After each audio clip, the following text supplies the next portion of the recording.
Ilmahälytys kello 19.10. Kuuleeko sä, Henri? Ryssät tulee! Jaa. Tai yrittää tulla. Siinähän vittu yrittää. Toiseksi jäävät saatana. Sotarikollisia eikä mitään muuta. Putinin pellekin perkele. Kaunis auringonlasku. On upea.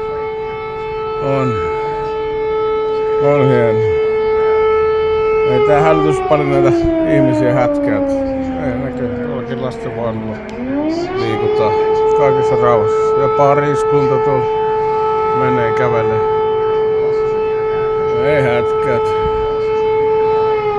Ryssä yrittää toiseksi jäädä.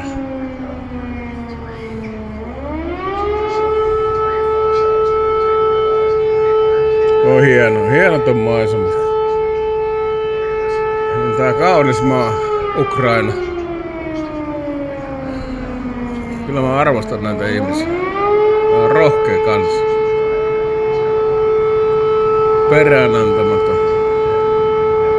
Ja kärsinyt paljon sotarikollisten vuoksi.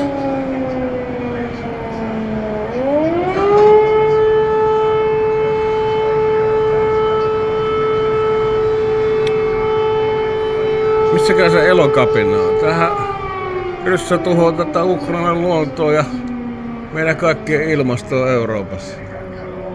No niin. Johan loppu taas toi hälytys. Niin mä oon kyllä sitä mieltä, että elokapina joutais tulla tänne. Jaa. Niin, elokapinan tänne äkkiä. Tää meni sinne Moskovaan. Sinne kadulle istuu. Vollottajat tuhoavat meidän kaikkeen ilmastoon noilla saatavilla raketeilla ja ohjuksilla. Mukaan lukien Kiina, Pohjois-Korea ja Iran. Ihan pelle porukkaa kaikki perkele. Mennään syömään taas. Ukrainassa hyvää ruokaa. Njam.